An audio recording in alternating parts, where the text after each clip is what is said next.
The wind had teeth that morning. It gnawed through the wool of his coat and found the sweat beneath his shirt, long since gone cold. The plains stretched on like a blade scraped bare by the season. Nothing moved but the brittle grass hissing against his trouser legs and the two small bodies slumped against the broken wagon bench behind him. His children, asleep, mouths parted, lashes trembling from dreams he could not enter and sorrows he could not fix. He had carried them as far as he could. The wagon axle had snapped 4 days ago on a rut that looked like nothing until it wasn't. The hired driver had cursed once, unhitched his horse, and ridden back the way they came, without a word of apology or a cent of refund. The last settlement had given Caleb Whitmore a half loaf of hard bread, a tin of water, and directions. Keep moving, they said. Copper Bend is still 2 days' walk. He had made it nearly one.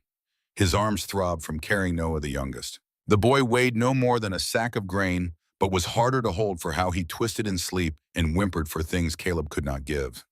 His hands trembled. He had torn the skin of his right palm yesterday trying to lever a board from the broken wagon to brace his ruined boot sole. The bleeding had not stopped. Not really. A dark bloom spread through the strip of shirt sleeve he had tied around it, brown at the edges, red at the center. Caleb sat beside the road where the cottonwoods grew lean and leafless, each one bent with the weight of wind and years. His children had fallen asleep in the shade of a dry-branched one that cracked faintly overhead like it still remembered how to speak. He watched them now, mouths stained with dust, cheeks sunken just enough to show the bones beneath. Emmeline, the eldest at 7 years old, clutched Noah's foot in her sleep like she was still standing guard. Even unconscious, the girl would not let go. Noah 3 curled beside her with his thumb near his mouth and his knees pulled to his chest. A buzzard circled low above the ridge. Once, twice. It did not leave. Caleb stood, staggered. His knees did not want to hold him anymore. He swayed and caught himself on the branch above. His mouth was dry. He had not drunk since dawn, saving the last swallow in the canteen for the children. He could see it there tucked beneath the blanket. He already knew it was nearly empty. 2,000 miles. That was how far he had come. From a cold rented room in Hartford, Connecticut, where his wife Sarah had died of consumption 14 months before Noah learned to walk on his own. From the silence that followed her funeral when his brother Thomas had written back to his desperate letter with 6 words that broke something inside him. Do not come. I cannot help. He had found the advertisement in a newspaper left on a church pew, a small square of ink between ads for tonics and land sales. Coulter family in Montana Territory seeks husband for eldest daughter, has ranch and land, willing to take children, honest work, honest life. He had written that night, his hands shaking. His ledger closed for the last time because the firm that employed him had let him go 2 months prior after he reported the senior partner for stealing from clients. They had not fired him for cause. They had simply stopped giving him work, stopped paying him, stopped acknowledging he existed until he stopped existing on their books altogether. Then they told every accounting firm in Hartford that Caleb Whitmore was a troublemaker. Emmeline had held the lantern while he wrote his letter to Montana, serious as a deacon, and asked no questions. The person who wrote back signed the letters as Wren Coulter. The handwriting was neat and warm, detailed. The letters described the ranch, the mountains, the clean air, the space where children could run. They said the family admired a man who would cross the country for his children. They said someone would meet him at the station. He signed the marriage contract, sold every piece of furniture, bought 3 train tickets, and rode 2,000 miles west with nothing but a trunk, 2 children, and a promise written in ink by a person he had never met. No one met him at the station. He waited 3 hours on the platform with Noah on his hip and Emmy holding his free hand. Then he hired a wagon and driver to take him to Copper Bend. The driver got him halfway before the axle snapped and the man abandoned them on the road. Caleb carried Noah. Emmy walked. Until now. Caleb looked up at the buzzard. It circled again, lower. He stepped between the bird and his children.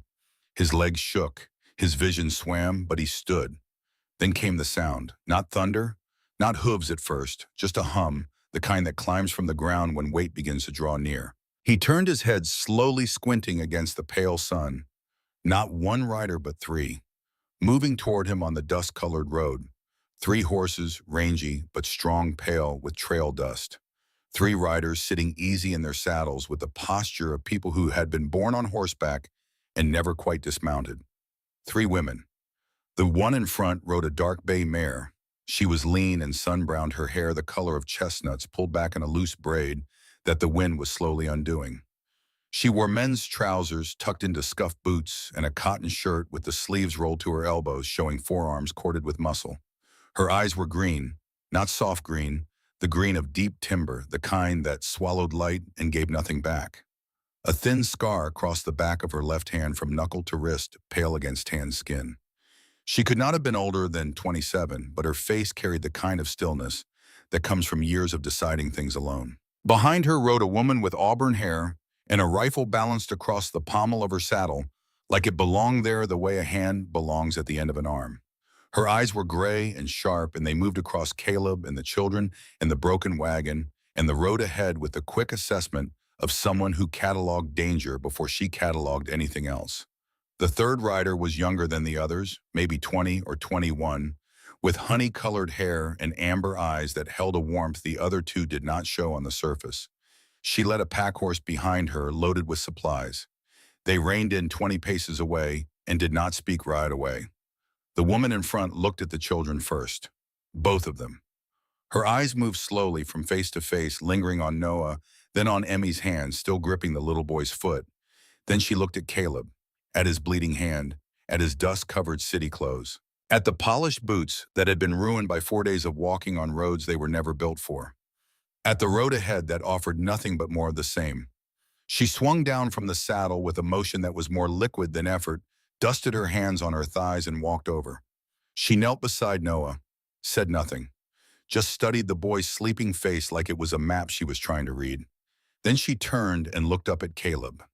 Steady, patient, a face carved by weather and work and something deeper than either.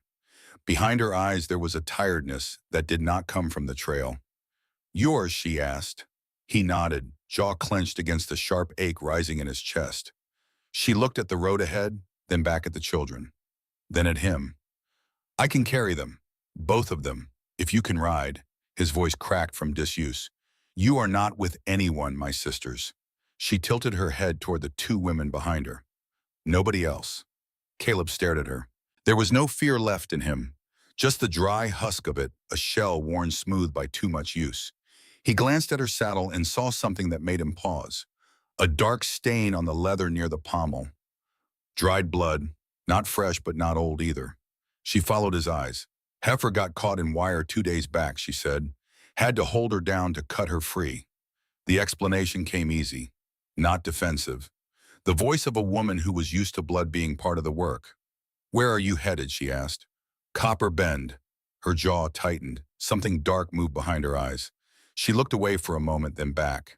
That is not a place for you and these children, she said. Caleb waited for more, but none came. He wanted to press, wanted to ask what she knew about Copper Bend and why her face had changed at the name. But the ground was tilting beneath him, and his vision was narrowing to a point, and Noah was beginning to stir on the bench with a thin cry that meant hunger. The youngest woman, the one with the amber eyes, was already moving. She dismounted and approached Noah with hands that were gentle and sure, scooping the boy against her chest before he fully woke. Noah squirmed, once looked at the strange face, and then settled against her warmth with the absolute trust that only very young children and very tired ones can manage. Caleb watched his son rest against this stranger's shoulder and felt something crack inside him that he had been holding together for a very long time. You got a name, the woman in front asked. Caleb. Caleb Whitmore. She gave a single nod. Wren Coulter. She gestured behind her. Sage. And Darcy holding your boy.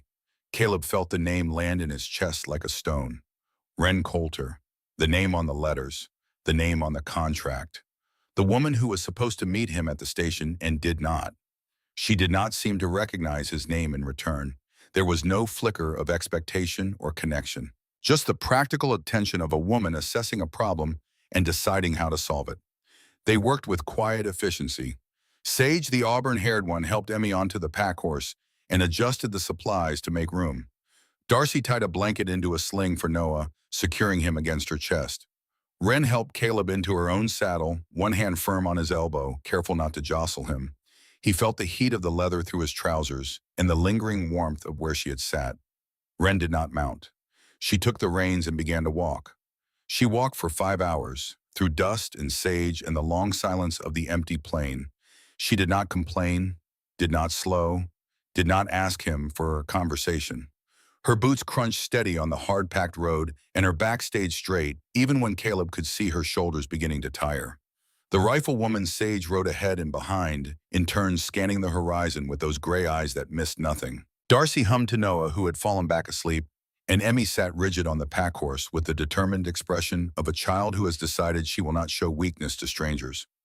Caleb watched Wren from the saddle, this woman who had appeared out of the plain with two sisters, and the kind of competence that turned difficulty into routine, and tried to understand what kind of person walks 5 hours in the sun for someone she does not know. He could not. They stopped beside a creek where willows dipped their branches low, and the water ran clear over smooth stones.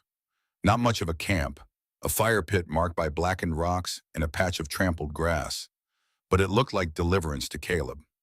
Darcy laid Noah on a folded bedroll beneath the largest willow. Sage helped Emmy down, and the girl immediately went to her brother, placing one hand on his chest to feel him breathe. Wren helped Caleb from the saddle. His legs buckled when he touched the ground. She caught his elbow. "You all right?" He nodded. He was not.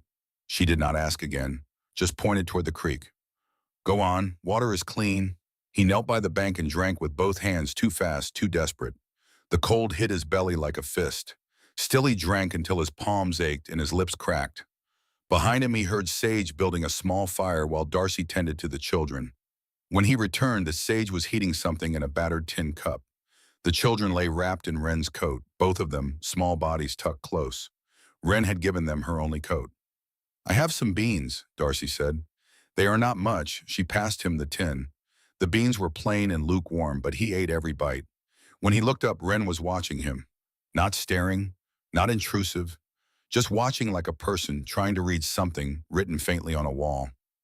"You come far?" she asked. "Connecticut." Sage gave a low whistle. "That is a ways." He wrapped his arms around himself. The wind was colder now. He felt it in every bone. Darcy fed the fire with dry twigs, and the light played across Wren's face, deepening the lines around her eyes, catching the scar on her hand. "Your wife," Wren asked gently. "Dead 14 months. Consumption." He paused. She never saw Noah walk. Wren did not flinch, just nodded once slow. She stared into the fire for a long time before she spoke again. "My husband died 2 years back. Holt. Tree fell wrong up on the North Ridge. Timber run." The words came out flat, practiced, like she had said them to herself so many times they had lost their edges but not their weight. Caleb looked at her scarred hands, rough and capable, at the way Darcy had held Noah earlier with that trembling tenderness. He looked at Sage, who sat apart with her rifle across her knees and her eyes on the dark, and understood that these three women were not just ranchers living in the mountains. They were survivors, each carrying something that would not be put down. They sat in silence after that. The fire crackled soft and steady. Somewhere a nightbird called. The darkness came on slow and heavy. "You going somewhere?" Wren asked finally. "I was. Now I do not know. You have people waiting." "Ha ha no." Sage looked at her sisters. Something passed between the three of them without words, the way it does between people who have lived close enough and long enough to share a language made of glances. Wren turned back to the fire. "Our father died 8 months ago. Pneumonia. Left us the ranch, 160 acres. Some cattle. Creek runs clean." She paused. "It has not been easy. 3 women running a ranch in Montana. People talk. They talked about worse things than ranching," Sage added. Her voice was sharp as her eyes. Caleb said nothing. He had already learned in Hartford that silence was sometimes the most respectful response a person could offer. Wren continued, "We are headed home now. The cabin is a few hours more. You and the children can stay until you figure what comes next. No obligation." "I do not want charity," Caleb said. "It is not charity." Darcy spoke from beside the children where she sat cross-legged with Noah's small hand in hers. "It is just a door. A door." Caleb thought about every door that had closed behind him in the past 14 months. The door to the hospital room where Sarah stopped breathing. The door to the accounting firm that no longer employed him. The door to his brother's house that never opened. "Thank you," he said. By morning the frost had settled on their blankets and the horses' manes sparkled with ice. The children woke hungry and Darcy made a thick cornmeal mush that Emmy ate carefully, making sure Noah got his share. Noah laughed when he missed the spoon. It was the first laugh Caleb had heard from either child in weeks. Wren watched the children eat. Her face did not change, but something behind her eyes did. A softening, a remembering. Caleb saw her hand move to her stomach and then stop as if she had reached for something that was no longer there. They rode again. Wren walked again. The land changed. The road narrowed and split into deer paths through low grass. Trees thickened. Cottonwoods gave way to scrub oak and sycamore. The mountains rose blue and heavy on the horizon. The air thinned and sharpened. Late in the afternoon, the ranch appeared, tucked against the shoulder of a hill where the land rose quiet and the wind lost its edge. Larger than Caleb had expected. A cabin with weathered boards and a roof patched with canvas, yes, but also a solid barn, a lean-to for horses, a chicken coop and fence line that stretched in both directions across the ridge. 3 women had built this. 3 women and their father before them, and now 3 women alone. "That is it," Wren said. Caleb stared. It did not look like safety. It looked like a question. Inside the cabin was dark but clean. 3 cots against the walls, a stove in the corner, a table with 4 chairs. Dried herbs hung from the rafters, Darcy's work. A rifle rack above the door held 3 weapons. Everything spoke of a household that was organized and functional and entirely feminine in its practical strength. Wren lit a lantern. The soft gold glow pushed back the shadows. "You and the children take the cabin," she said. "We bunk in the barn. You do not have to do that. All 3 of you," Sage cut in before Wren could answer. "Wouldn't be proper otherwise. And if Edna Prescott hears a man is sleeping under the same roof as 3 unmarried women, she will be at the church door before sunrise." "Who is Edna Prescott?" the judge's wife, Wren said. "And the closest thing to a plague this town has known." Caleb wanted to argue. He did not. Instead, he laid Noah on the cot and covered him with his own coat. Emmy curled up beside her brother, one arm flung protectively over his middle. Darcy knelt beside the wooden crate she had padded with wool and extra blankets, making it into a bed for Noah if he rolled during the night. Then the 3 sisters stood together at the door. Wren in the center, Sage to her left, Darcy to her right. The lantern light caught their faces, and for a moment Caleb saw them as they truly were. Not 3 separate women, but a single thing, a wall, a force, a family that had been cut down to its essential parts and had refused to fall. "We will be close," Wren said. "Wren," she looked back. "I do not know what this is, but thank you, all 3 of you." Her eyes lingered on him a moment longer than they needed to. Then she tipped her hat, and the 3 of them left. The door clicked shut behind them. That first night, as Caleb tucked the blanket around Emmy's shoulders, his hand brushed something beneath the cot. He knelt and reached under. His fingers closed around a tin box. He pulled it out carefully and opened it in the lantern light. Inside, he found 3 things: a letter on yellowed paper written in an unfamiliar hand, a pressed wildflower purple flattened between 2 squares of paper, and a photograph creased at the corners of a young woman standing beside a tall man. Both were smiling. The woman was clearly Wren, a few years younger, her face softer, her eyes full of something that was no longer there. The man was broad-shouldered and dark-haired, with the kind of easy grin that belongs to people who have not yet learned what the world can take from them. On the back, in faded pencil, Wren and Holt. June 1877. Our beginning. Caleb held the photograph. He understood the weight of what he was holding. A woman who had folded this picture and placed this flower and kept them beneath the bed where no one would see, but where she could always reach down and know they were there. He placed everything back exactly as he had found it. He said nothing about it. Not that night, not ever. Days passed slow. Caleb swept the floor, helped with dishes, boiled creek water for laundry. He was clumsy at first with the physical work of the ranch. His hands blistered on the second day when he tried to split kindling, and Sage watched him struggle with an expression that hovered between pity and contempt. "He can barely hold a hammer straight," Sage said to Wren one evening, not bothering to lower her voice. "What use is he?" Wren said nothing. She watched Caleb through the window as he tried again, splitting the wood with more determination than skill, and if she saw something in his effort that Sage did not, she kept it to herself. Darcy was kinder. She showed Emmy how to gather herbs by the creek and let Noah follow the ranch dog around the yard until both boy and animal collapsed in the dust, exhausted and happy. She taught Caleb which plants were medicine and which were poison and how to tell them apart by smell. On the third day, a rider came, not one of the sisters. A lean man with sun-cracked lips and a skeptic's squint. He introduced himself as Boone Driscoll, said he worked for the Coulter Ranch during the busy seasons. He looked at Caleb and the children with open suspicion. "You brought home a city boy and 2 extra mouths to feed in the middle of winter coming on," Boone said to Wren. He did not lower his voice. "What are you thinking?" Wren said nothing, just looked at Boone and kept looking until the man went quiet. That afternoon, while Caleb hung laundry on the line behind the cabin, Boone walked past him. He stopped, not looking at Caleb directly, and said in a voice that carried no malice but no warmth either, "You know how she lost Holt?" Her husband Caleb kept his hands on the wet cloth. "No, ask her about the timber run, the one she sent him on alone." Then Boone walked on and Caleb was left with the wind snapping the laundry and a new question settling in his chest like a stone dropped into still water. He did not ask. Not that day. He had learned that some truths come when they are ready, and pulling at them too early only tears the fabric. Instead, he proved himself in the way he knew best. Not through strength, through the mind he had spent 30 years training. The storm came without warning on the 5th night. Not a blizzard, not yet, but a hard wind that screamed through the valley and shook the cabin walls and tore a section of the east fence clean away. Wren and Sage had ridden out that morning to check the cattle at the far pasture and had not returned by dark. Caleb heard the cattle lowing, restless. Then he heard the creak of the broken fence and the thud of hooves on soft ground. The cows were getting out. He looked at Emmy. "Watch your brother!" Then he pulled on a spare coat, grabbed the coil of rope and what tools he could carry from the lean-to, and walked out into the dark.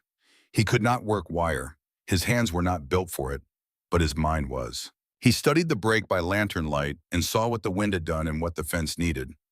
Not the brute force approach of driving posts and twisting wire, but something structural. He used the rope lashing cross braces between the standing posts. He scavenged boards from the lean-to wall and angled them as buttresses. He tied knots the way a book on maritime rigging had taught him years ago in Connecticut, bowlines and clove hitches and figure-eights that held against tension in ways that raw muscle could not achieve. Emmy appeared halfway through with a second lantern and said nothing, just held the light steady while her father worked. 7 years old, and she held that lantern like a surgeon's assistant, unwavering, while a man who had never fixed a fence in his life built one from rope and ingenuity and the absolute refusal to let these women's cattle scatter into the dark. By dawn, the fence held, not beautiful, not traditional, but standing. When Wren rode in with Sage behind her, both of them mud-splattered and grim from a night of chasing strays, she found Caleb sitting on the porch step with raw hands and a face pale with exhaustion. She looked at the fence, studied it, looked at his hands, looked at his face. She did not say thank you, did not say well done. She gave one nod, slow and deep. That nod carried more weight than any words Caleb had heard in years. Sage stood behind Wren looking at the fence, then at Caleb, then at the fence again. Her squint had changed, not warm yet, but the hardness had cracked. "What kind of knots are those?" Sage asked. "Maritime," Caleb said. "I grew up near the harbor." Sage said nothing more. But that night she ate 2 bowls of the stew Darcy made and did not say a single word against Caleb's presence. That evening, Caleb found Wren on the porch sitting in the dark with her hat in her lap and the wind pulling at her collar. He sat beside her without asking permission. "Where did you learn to build like that?" she asked. "Books," he said. "I learned most things from books." She turned her head just enough to look at him. The scar on her hand caught the faint light from the window. Her eyes were tired, but steady. Something shifted in them. Not surprise. Recognition. "Books do not teach most men to bleed for someone else's cattle," she said. He looked at his bandaged hands. "I am not most men." It was the first time he saw her close to a smile, not quite there, but close enough to change the shape of the silence between them. She did not know how many more silences they would share before the silence itself became a language. She did not know that the next sound to break it would be hooves on the road and a voice that would turn everything they had built in these few days to ash. On the seventh morning, Caleb brought Wren the letters, all 11 of them, the advertisement, the responses, the contract with his signature at the bottom and the careful hand he had learned in school. Wren read them at the table, slowly, her face drained of color with each page. "I did not write these," she said. The words fell like stones into still water. "This is not my handwriting. None of us placed this advertisement." She held up a letter. "Look, the return address. This is a post office box in Copper Bend. Our mail comes to the general store. We do not have a post office box." Sage took the letters. "Read them." Her gray eyes narrowed. "Someone used our name, our ranch, our family. Who would do that?" The three sisters looked at each other. Something passed between them that Caleb could not read. Wren turned to him. Her voice was careful. "Mr. Whitmore, did anyone in Copper Bend direct you here? Numb. I hired a wagon from the train station. The driver left me on the road. I was walking when you found me. Then whoever placed this advertisement wanted you here, but did not want to be seen bringing you." The question hung in the cold air of the cabin like smoke from a dying fire. Who had written those letters? Who had used the Coulter name, and why did they want a man, specifically a husband, delivered to this ranch? Caleb did not know the answer, but he could feel it waiting just beyond the edge of what he could see, patient and heavy and full of teeth. It came on a Tuesday morning. Clear sky, sharp air, the kind of day that tricks you into thinking the world is on your side. Darcy was feeding the chickens. Emmy was helping Sage stack kindling. Noah was chasing the dog around the woodpile. Caleb was in the barn mending tack with hands that were finally learning the shape of the work. Wren was at the table going through the false letters one more time, looking for the details she had missed. Two riders came up the trail. The first was a heavy man on a chestnut horse, well-fed in a land of lean people. He wore a vest buttoned tight over a broad belly, and his face was flushed red from the ride, or from whatever he had been drinking at breakfast. His smile was wide and showed too many teeth. His eyes showed nothing at all. The second rider wore a deputy's star pinned to a coat that had seen better days. His hand rested on the butt of his holstered pistol. The heavy man reined in and looked at the cabin the way a man looks at a thing he intends to own. Eyes moving from the door to the roof to the fence line to the three women who had emerged from various corners of the property to stand together in the yard. "Well now," he said, "Mr. Whitmore, I see you found your way to the ranch after all. My apologies for the inconvenience." Caleb came out of the barn, his stomach turned to ice. The heavy man swung down with a grunt, adjusted his vest. "Silas Everett," he said, "I believe we have business to discuss." He pulled papers from his coat. The contract, Caleb's signature at the bottom, and above it the words he had signed his name beneath words about marriage and obligation and a life that had been built entirely on lies. "This contract," Silas said, his voice pleasant and conversational, "binds Mr. Whitmore to a marriage arrangement with the Coulter family. I represent the Coulter family's interests in this matter." Wren stepped forward. Her voice was low and hard and carried an edge that could cut wire. "You represent nothing of ours. We did not place that advertisement. We did not write those letters, and we did not authorize any arrangement." Silas studied her. The smile did not waver. "Miss Coulter, I understand your confusion. Perhaps your father arranged this before his passing. My father would never have done this without telling us. The law does not require your knowledge, only your father's intent, and I have documents that suggest his intent was clear." He pulled another paper from his coat, something that looked older, more worn, a letter in a hand that made Sage draw a sharp breath. "That is Pa's handwriting," Sage said. Wren looked at the paper. Her face went white, then hard, then still. Whatever she saw there, she locked it behind a wall that Caleb was learning to recognize. 30 days, Miss Coulter," Silas said. "That is what the law allows. 30 days to fulfill the terms of this arrangement. After that, I return with a court order." He gathered his reins. The deputy followed. But before he rode away, Silas turned in his saddle and called back. His voice carried clear in the cold morning air. "Ask your new guest about Hartford, Miss Coulter. Ask him why a bookkeeper with 2 children would travel 2,000 miles to marry a stranger. Maybe he has not told you everything." Then he was gone, dust settling behind him. the sound of hooves fading down the trail. Wren turned to Caleb. The three sisters stood together, and the space between them and him felt suddenly wider than the 2,000 miles he had crossed to be here. "Is there something you have not told us?" Wren asked. Her voice was steady. Caleb did not look away. He did not make excuses. "My employer in Hartford was stealing from his clients. I found the discrepancies in the books. I reported it. They destroyed me for it, fired me, blacklisted me, told every firm in the city I was a liar and a thief." He paused. "I came here because no one in Connecticut would give me work, because I had two children and no money and no future I could see, and because those letters described a life I wanted to believe in." The wind moved through the yard. Emmy stood in the doorway watching, Noah pressed against her side. Wren looked at him for a long time, at his city boots ruined now, at his soft hands blistered and torn, at his eyes, which held the same exhausted honesty she had seen on the road when she found him. "That sounds familiar," she said. It was the first time Caleb understood that the distance between them might not be as wide as it seemed. They had both been betrayed by systems built to protect them. They had both lost everything for telling the truth. They were both standing in the wreckage trying to build something from what remained. The morning was still clear. The sky was still blue. But everything had changed. That night, after the children slept and Sage had gone to check the perimeter with her rifle, Wren sat at the table with the false letters and the contract and the paper that bore her father's handwriting. Caleb sat across from her. Darcy moved quietly around the stove, making tea from dried chamomile. "The handwriting is Pa's," Wren said finally, "but the words are not. He would never have arranged a marriage for me without asking." "Then someone forged his hand," Caleb said, "or took a genuine letter and added to it." Wren's jaw tightened. "Silas was here the week after Pa died. Said he was paying respects. He was alone in this cabin for 2 hours." Caleb felt the pieces shifting. "He collects things," Caleb said slowly. "Letters, documents, anything he can use." Wren looked at him. In the lamplight, her eyes were darker than usual, and the tiredness behind them had been joined by something else.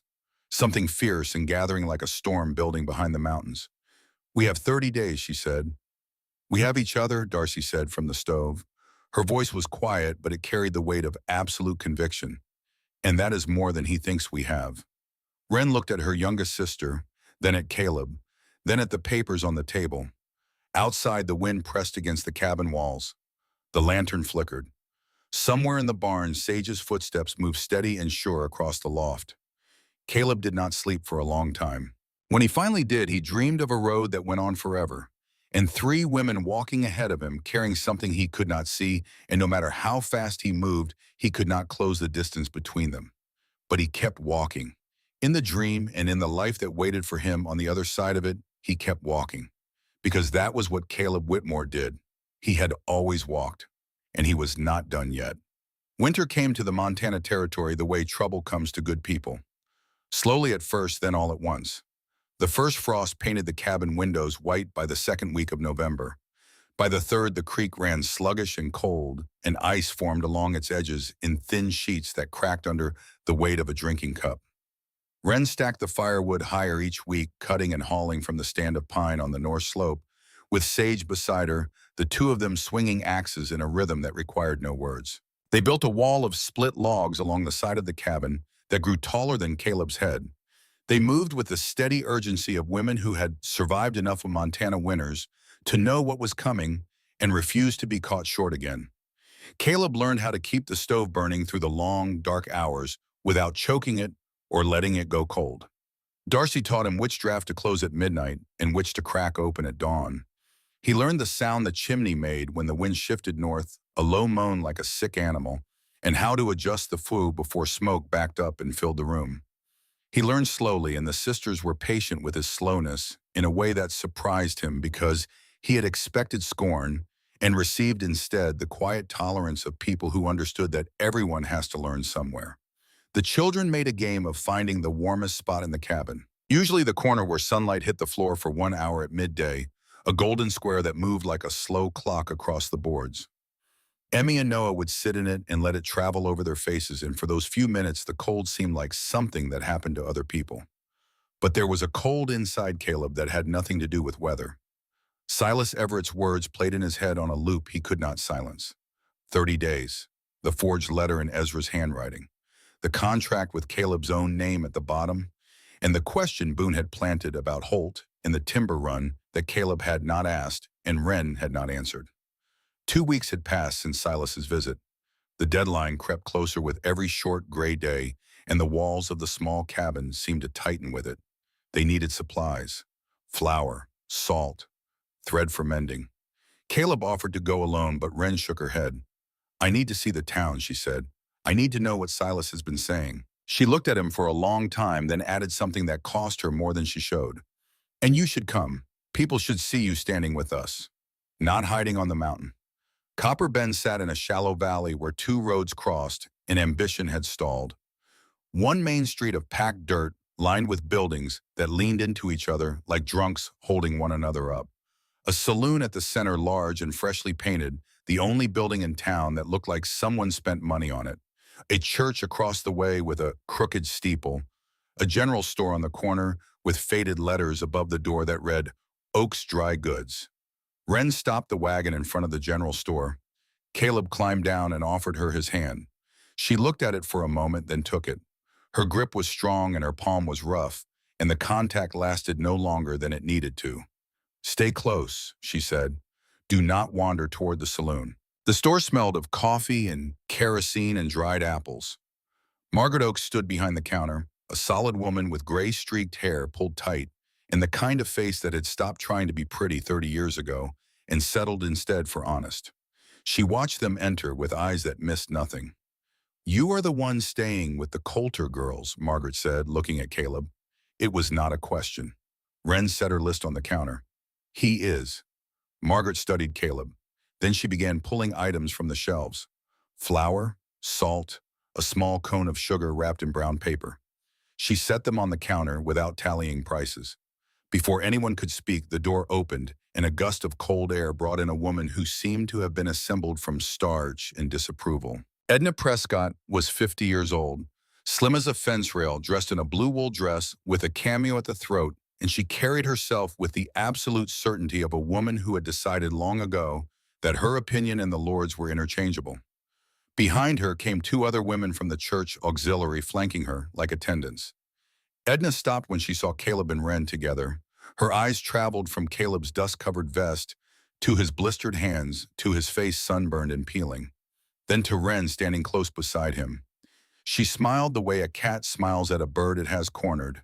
"So the Coulter girls have taken in a mail order," husband Edna said. "Living together, no marriage, no preacher, 3 unmarried women and a strange man under one roof." She turned to her companions with a look of practiced sorrow. "Goodness." Caleb stepped forward before Wren could respond. His voice was calm, measured. The voice of a man who had spent years navigating boardrooms and difficult clients and had learned that tone mattered more than volume. "Mrs. Prescott, I sleep in the barn. The children sleep in the cabin with Miss Coulter and her sisters. There is nothing improper in this arrangement, and I would appreciate it if you did not suggest otherwise." Edna's eyes widened slightly. She was not accustomed to being addressed with such precise politeness by men who looked like they had been sleeping in hay. "My husband is the judge in this county, dear," she said, recovering quickly. "Propriety is exactly what we are discussing." Caleb held her gaze. "Then propriety should be discussed with accurate information, Mrs. Prescott, not speculation." The two women behind Edna exchanged glances. The gossip machine was already running, but Caleb had jammed a stone into its gears. Margaret Oakes stepped between them with the subtlety of a woman placing herself in front of a loaded gun. "Mrs. Prescott, I have your order ready in the back. Would you like to come and look at it?" Edna held Caleb's gaze for one more moment, a moment that said, "I know what happens to outsiders in this town." Then she turned with a swish of wool and followed Margaret through the back curtain. Wren looked at Caleb. Something had changed in her expression.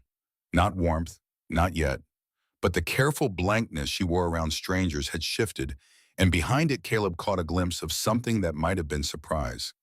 "You did not have to do that," she said. "Yes, I did." Margaret returned a few minutes later alone. She leaned close. "Listen to me," she said. Her voice was low and fast. "Silas is telling everyone in town that you belong to him," she said to Caleb. "That you signed a contract and ran, Edna is as loud as trumpet. She has been whispering to every woman in the church that the Coulter girls are living in sin and those children are growing up godless. Margaret looked at Wren. And there is something else. A man arrived last week, a lawyer from Kansas, name of Kessler. Says he is related to the Coulter family. He has been asking about the ranch, about the land, about your father's will. Wren's face went still. Margaret slid the bag of supplies across the counter and tucked something extra inside. A small sack of sugar and a packet of dried apple slices. For the children, she said. And Wren. She squeezed the younger woman's hand once. You are not alone, even if it feels that way. They rode home in silence. Halfway back, Caleb noticed fresh hoof prints in the mud around the cabin perimeter, the barn door standing open by a hand's width. When they went inside, nothing had been taken. Nothing had been broken. But on the table, weighted down by a stone, was a piece of paper. Contract expires in 30 days. Come back, or I come for you. The handwriting was Silas's. Neat, unhurried. The hand of a man who had all the time in the world. Wren picked up the note. Read it, folded it, and put it in her pocket. Evidence was evidence. That night after the children slept, Caleb asked Wren for permission to see the ranch's financial records. She hesitated. The accounts were private. The accounts were the skeleton of the operation, and showing them to a man she had known for barely 2 weeks was an act of trust that went against every instinct she had built since Holt's death. But she brought them to the table. Caleb worked by lamplight until the small hours. The numbers told a story that the sisters had been too close to see. He laid it out for them the next morning, all three seated around the table with coffee going cold. Your feed supplier is overcharging by 20%, he said. I compared these invoices to the price list Margaret keeps posted in the store. You are paying premium rates for standard grain. Sage's eyes narrowed. How do you know what Margaret charges? I looked. While Wren was talking to Mrs. Prescott, I read every price list on every wall of that store. He pointed to a column of numbers. Here and here. Your cattle buyer in Copper Bend is recording lower weights than actual and keeping the difference. These numbers do not match what a herd this size should produce. Wren stared at the ledger. How can you tell? Because I spent 8 years reading numbers that people were trying to hide. I know what honest books look like, and I know what theft looks like. These are theft. Darcy leaned forward. Who is stealing from us? Everyone, Caleb said, or near enough. Your feed supplier, your cattle buyer, and more than that. He pulled out a separate sheet where he had done his own calculations. Silas Everett has purchased your ranch's debt from the bank. He now holds the note, and according to the county records Margaret showed me, he has also purchased 3 parcels of water rights upstream from your best grazing land, all in the past 6 months, all since your father died. The cabin was silent. He is not just coming for the contract, Caleb said. He is strangling this ranch from every side. Debt, water, suppliers. He wants you desperate enough to agree to anything. Wren's hands lay flat on the table. Her knuckles were white. She looked at her sisters. Something moved between the three of them, a shared fury that had the quality of a fire being stoked rather than lit. They had been burning for a long time. They had just needed someone to show them where the fuel was going. Show me everything, Wren said. They worked together for 3 nights. Caleb organized every invoice, every receipt, every scrap of paper that documented the ranch's dealings. Wren learned to read the numbers the way she read the land, with patient attention to detail and a refusal to be deceived. Sage handled the arithmetic, her mind faster with sums than Caleb had expected. Darcy kept them fed and kept the stove burning and kept the children quiet. By the end of the 3rd night, they had a complete picture of what Silas Everett had done and was doing to destroy them. We need to find honest suppliers, Caleb said, and we need to document this fraud for the hearing. Wren nodded, her eyes had changed. The tiredness was still there, but it had been joined by something hard and bright. The look of a woman who had been hit and was now deciding where to hit back. The first real snow came in early December, and with it the crisis that changed everything. Wren and Sage had ridden out before dawn to check the herd at the upper pasture. Boone was with them. A section of fence had come down in the wind, and a dozen head had scattered into the timber. They would be gone all day. Caleb was at the table reviewing documents when he heard it. A sound from the back room where Darcy slept when she stayed inside the cabin. Low, wet, the kind of cough that comes from somewhere deep inside the chest where no cough should live. He found Darcy on her cot, curled on her side, shivering. Her skin was gray. Her forehead burned beneath his hand.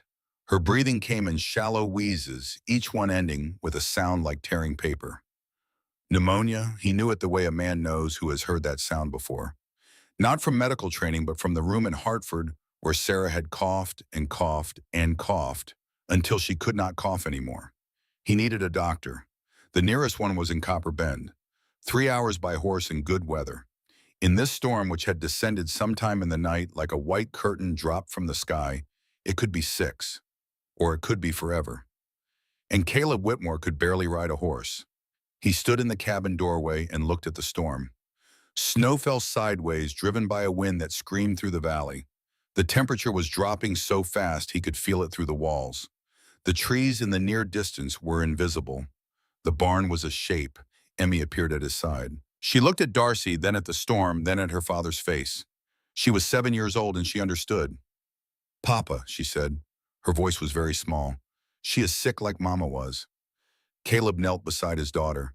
He took her face in both hands and looked her in the eye. "I need you to do something for me, Emmy. I need you to take care of Darcy and Noah while I am gone.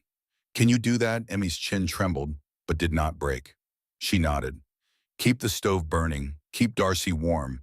Put hot cloths on her chest the way Darcy showed you with the herbs. And do not open the door for anyone except me or the Coulter sisters. Anyone."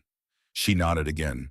Her eyes were bright with fear, but her jaw was set, and in that moment Caleb saw Sarah in her face so clearly it nearly broke him. He pulled on every layer of clothing he could find. Wren's spare coat, a scarf Darcy had knitted, gloves that were too small for his hands, but better than nothing. He went to the barn and saddled Wren's horse, the bay mare, with hands that shook from cold and from the knowledge of what he was about to attempt. He had ridden a horse exactly 11 times in his life, all of them in the past 3 weeks. He was not good at it. The mare knew it, and he knew it, and the storm did not care. He mounted. The mare shifted beneath him, nervous in the wind, sensing his uncertainty. He gripped the reins the way Sage had taught him, too tight, always too tight, and pointed the horse toward the road that led to Copper Bend. The storm swallowed him in seconds. The cold was not a temperature. It was a presence. It pressed against his face and his chest and his hands and found every gap in his clothing and filled it with ice. The wind screamed and the snow drove horizontally and the horse moved, not because Caleb directed her, but because the mare knew the way to town and went there out of instinct and training, which was fortunate because Caleb could see nothing.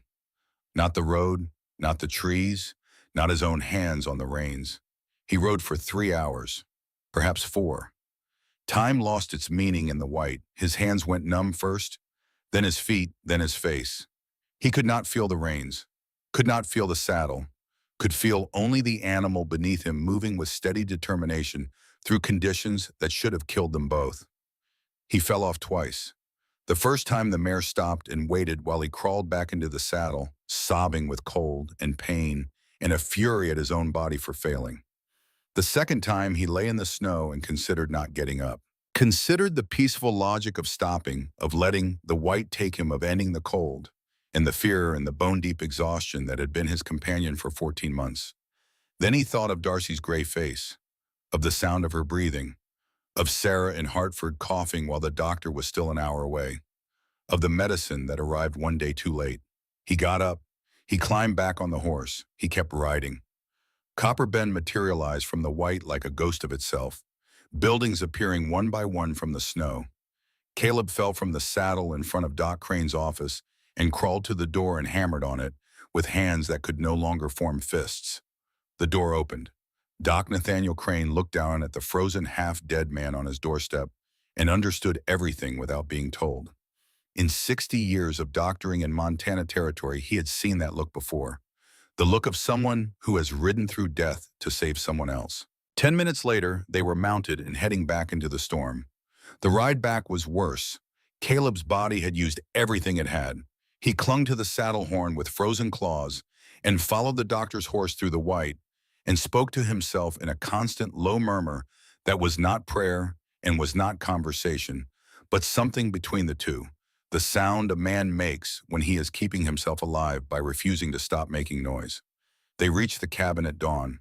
The storm was dying, the wind falling to a moan, the snow settling into vertical columns that drifted against the walls and the fence posts and the barn. Caleb fell through the door. He did not walk through. He fell. His face was blue-white, his lips cracked and bleeding. Ice hung from his eyebrows. His hands were claws. He had been in the saddle for 6 hours in a blizzard that would have killed most experienced riders in 4. He could not ride, and he had ridden anyway. He could not survive it, and he had survived anyway. Not because he was strong, but because he had decided that failure was not available to him. Emmy was there. She had done everything he asked.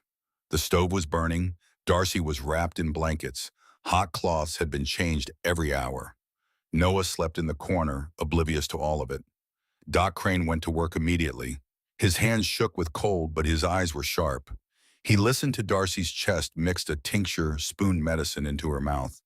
He worked with the steady assurance of a man who had fought this particular enemy many times and knew its tactics. An hour passed, then 2. Darcy's breathing changed. The rattle softened. Her color shifted from gray to white to the faintest pink. Her eyes opened and found Emmy's face, and she smiled, a weak and trembling thing, but alive. Alive was all that mattered. Wren arrived an hour later. She had ridden home the moment the storm broke, enough to see, pushing her borrowed horse through drifts that reached its belly. She came through the door with snow on her shoulders and panic in her eyes, and stopped dead when she saw Doc Crane kneeling beside Darcy's cot. Her gaze swept the room. Darcy breathing, Emmy exhausted but upright, Noah sleeping, Doc Crane working. Then she saw Caleb. He was sitting against the far wall where he had collapsed. His coat was still on. Ice was melting down his face. His hands lay useless in his lap, the fingers swollen and white. He looked half dead. Wren crossed the room. She knelt in front of him and took those frozen hands in hers and pressed them against her chest, trying to give back some of the warmth he had spent. She did not plan what happened next. She leaned forward and pressed her forehead to his and cried. Not delicately, not quietly. She cried the way a woman cries when the thing she feared most has been turned away by a man who could barely sit a horse but rode 6 hours through a killing storm because he had been late once before and swore he never would be again. Caleb was still for a long moment. Then his arms came up around her, slow and stiff, and he held her. His body was shaking. She did not ask if it was the cold or something else. She did not need to ask. They stayed that way until the shaking stopped. Doc Crane waited until Wren released Caleb, then pulled her aside. His voice was low. "The girl will live," he said. "Keep her warm. Keep her fed. She will cough for a week, but the worst is past." Wren nodded, unable to speak. Doc hesitated. Then he leaned closer. "There is something else you need to know. Silas has been meeting with the judge. He has Prescott halfway in his pocket, and he is pushing for the hearing to happen sooner." He paused. "And the lawyer from Kansas, Kessler. He has been in the saloon with Silas 3 times this week. They are working together, Wren. Whatever they are planning, it involves your land and that man's children and a hearing you are not ready for." The words landed like stones. Wren stood very still. Outside, the storm had died to nothing, and the world was turning white and quiet and full of the kind of silence that follows catastrophe. She looked at Caleb, slumped against the wall with melted ice pooling beneath him. She looked at her sisters, Darcy weak but breathing sage, arriving through the door, with snow in her auburn hair and fury on her face because she had heard every word. She looked at the children, Emmy still holding the lantern she had carried all night, Noah stirring now, with a yawn. Then she set her jaw and began to think. The days after the blizzard were the quietest Caleb had known since arriving in Montana. A hush settled over the land, thick as the snow itself. Caleb recovered slowly, his hands peeling and raw from frostbite that stopped just short of permanent damage. Darcy wrapped them in salve and clean cloth each morning, her own recovery progressing faster than anyone expected, as if the youngest Coulter sister had decided that illness was an inconvenience she could not afford. Noah took his first steady steps during this time. He had been walking before, wobbling and uncertain, but something in the aftermath of the storm seemed to have galvanized him. He tottered across the cabin floor from Emmy's outstretched hands to Wren's, his small arms spread wide like sails catching wind. When Wren caught him, she let out a laugh that came from somewhere deep and surprised. Her eyes shone with tears she did not hide. Caleb saw. He did not speak. Some things were better left unnamed. The rhythms of the household deepened. Caleb cooked now, having learned from Darcy during her recovery. Not well, but adequately. The sisters built and rode and worked the land. The children grew into the spaces between the adults, filling them with noise and warmth. Emmy helped Sage stack firewood and earned a rare nod of approval. Noah followed Darcy everywhere, calling her name in his high, clear voice until she answered. And somewhere in the spaces between the work and the silence, something else grew too. Caleb noticed it in small things. The way Wren saved the best cuts of jerky for the children, but always made sure he ate before she did. The way she checked the doors and windows 3 times before sleeping. The way she paused whenever Emmy laughed, even at some small thing, and held still as if the sound deserved to be heard completely before the world could move again. One night after the children had fallen asleep and the wind pressed soft against the walls, Caleb sat beside the stove and asked the question he had been carrying since the road. "Why did you help me that day? You could have ridden past." Wren was mending a bridle. She did not look up. "You look like someone who had done everything he could," she said, and it still was not enough. His throat closed. He turned toward the stove so she would not see. Later, when the fire had burned low and Sage had gone to the barn for the night watch, Caleb found Wren on the porch. The night was clear and the stars were hard and bright. He sat beside her without invitation. "Why me?" he asked. "Out of everyone on every road in Montana, why did you stop?" She was quiet for a long time. Then she said, "You look like someone who deserved to have somebody stay." The distance between them was the width of a fist. He could feel the warmth of her through the cold air. He reached out and took her hand. She let him. And they sat together in the dark, holding on while the snow caught the starlight and the whole clearing shimmered. They did not kiss. Not yet. But Wren laid her hand against his chest and felt his heart beating beneath her palm, steady and strong, and he put his arm around her waist and held her close. What passed between them was not fire, but something quieter and more durable. The slow heat of 2 people who had been burned before and learned to value warmth over flame. Then from somewhere down the valley, the sound of hooves. Margaret Oakes arrived on a mule wrapped in so many layers she looked twice her size. Her face was red from the cold and tight with urgency. She did not dismount. "Wren," she said, "I came as fast as I could. Silas is spreading word that your husband Holt's death was no accident and that you sent him on that timber run, knowing the ridge was unstable. Edna Prescott has taken it up like a hymn.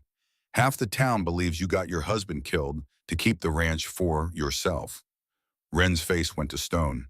Margaret continued, "But that is not the worst. The lawyer Harlan Kessler has been meeting with Silas 3 times this week.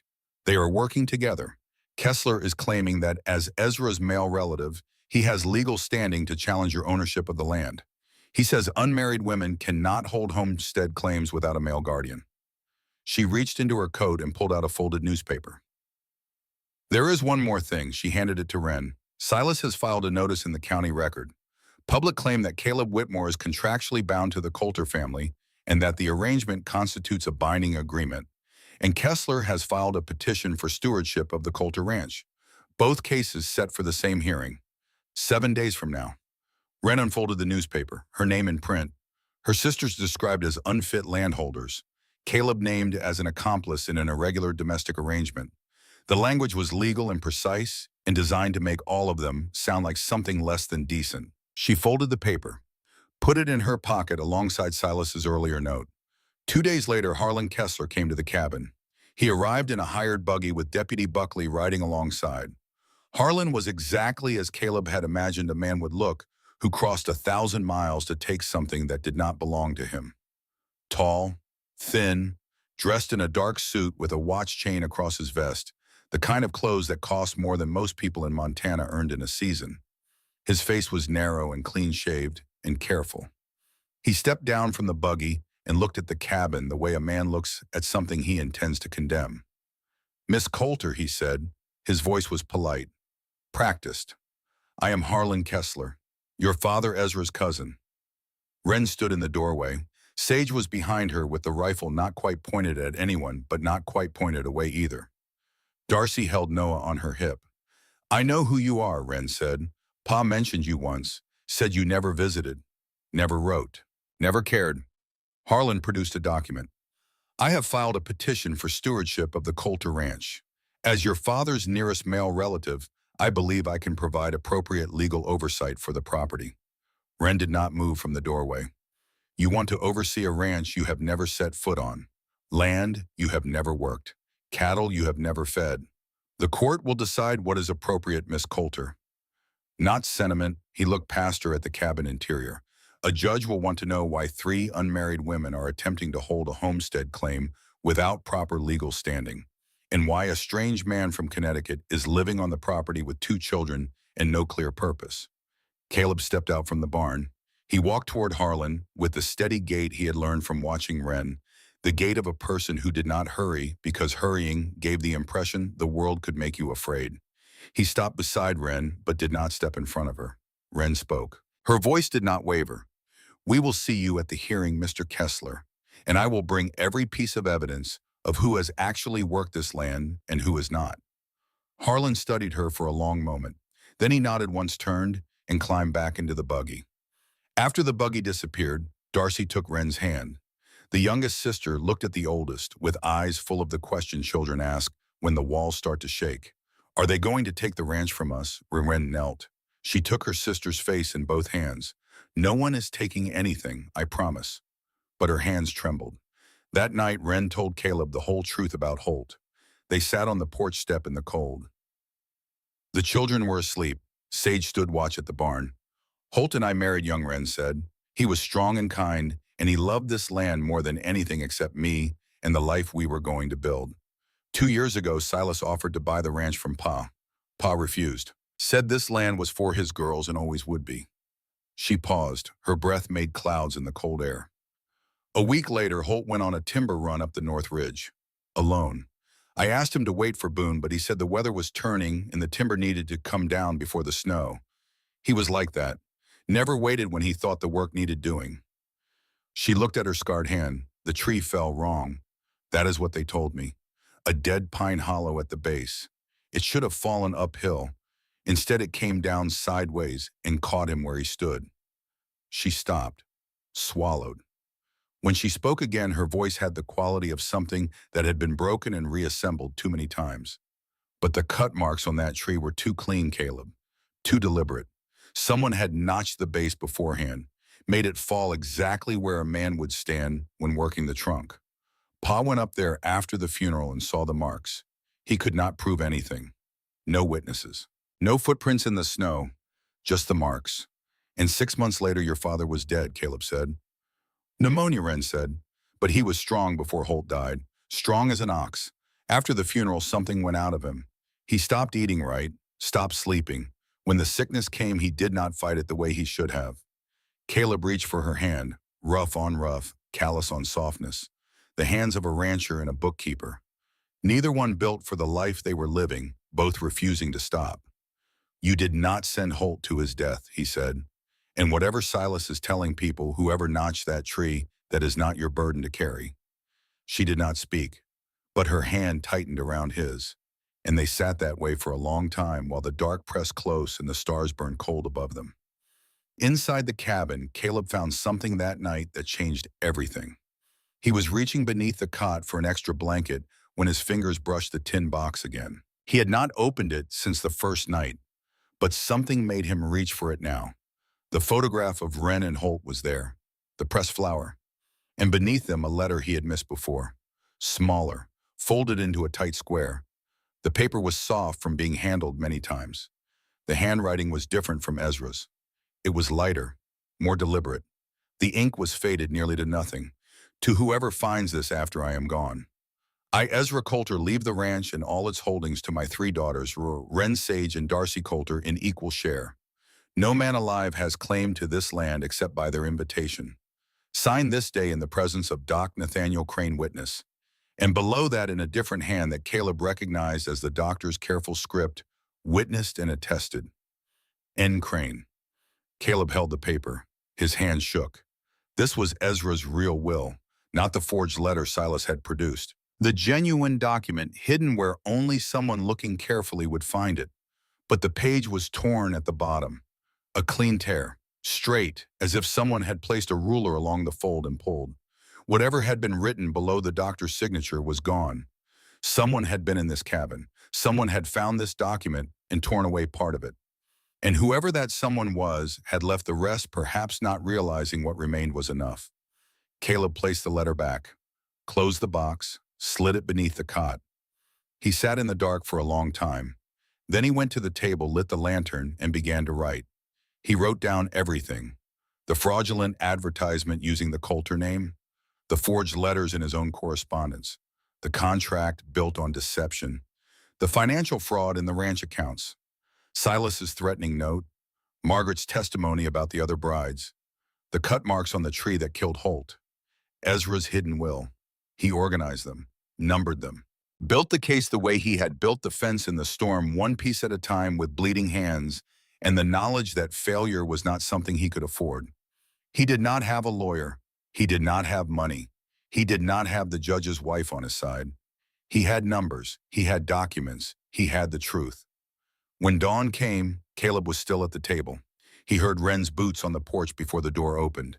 She came in with cold on her shoulders and saw the papers spread across the table and the lamp burning low and the man who had not slept. She sat down. She read. And when she looked up at him, her eyes held something new. Not gratitude, not surprise. The look of a woman watching someone fight for her family with the only weapons he had and finding them sharper than she expected. "We have 7 days," she said. "Then we use every one of them," Caleb said. Wren stood. She put her hand on his shoulder. Her fingers were rough against his shirt. 7 days, she said again. "And then we fight." She left to start the morning work. Caleb sat alone with his papers and his pencil stub and the knowledge that somewhere out there Silas Everett was counting on them to break. He would learn what happened when a bookkeeper from Connecticut decided that the numbers would tell the truth even if no one else would. On the 5th night, with 2 days until the hearing, Wren sat beside Caleb at the table and said the thing neither of them had been willing to say aloud. "If we were married before the hearing," she said, "the contract claim falls apart. A married woman cannot be bound by a fraudulent arrangement. And the land claim strengthens because a married couple on a homestead has legal standing that unmarried women do not." Caleb set down his pencil. He looked at her. Is that the reason? Wren met his eyes. Her face was open in a way he had not seen before, stripped of the careful reserve she wore like armor. "No," she said, "it is not the reason. But it is the truth that the law would see." "I do not want to marry out of fear," Caleb said. "Then do not. Marry because you want to." The snow was falling again outside the window. Soft, straight down. "No wind, I want to," he said. Something moved across her face, not quite a smile. The space where a smile would live if she ever let it. She reached out and brushed a snowflake from his hair with a tenderness that made his chest ache. Then the next morning she woke to find him gone. The horse was not in the barn. The saddle was not on the rail. His coat was missing from the hook by the door. On the table, held down by the same stone Silas had used for his threatening note, was a piece of paper. Caleb's handwriting, careful and slanting in the way of a man who had spent his life making numbers instead of letters. "There is something I must do before I can stand beside you at that hearing. I will be back. Trust me." Wren read it 3 times. She held the paper in both hands and felt the familiar tremor that came whenever someone she depended on walked through a door and did not say when they would return. Holt had left on a Tuesday morning. He had said he would be back by dark. The tree fell at noon. Emmy found Wren at the table before sunrise. The girl looked at the empty barn and understood. "Is he coming back?" Emmy asked. "Yes," Wren said, because she needed it to be true. The day passed, then the night. Wren fed the children, checked the cattle, kept the stove burning, organized the legal documents. Sage rode the perimeter twice, rifle across her saddle, watching for Silas or Kessler or anyone else who might come up the trail. Darcy kept Emmy and Noah close, telling them stories about mountain flowers and the names of stars. On the second night, Wren could not sleep.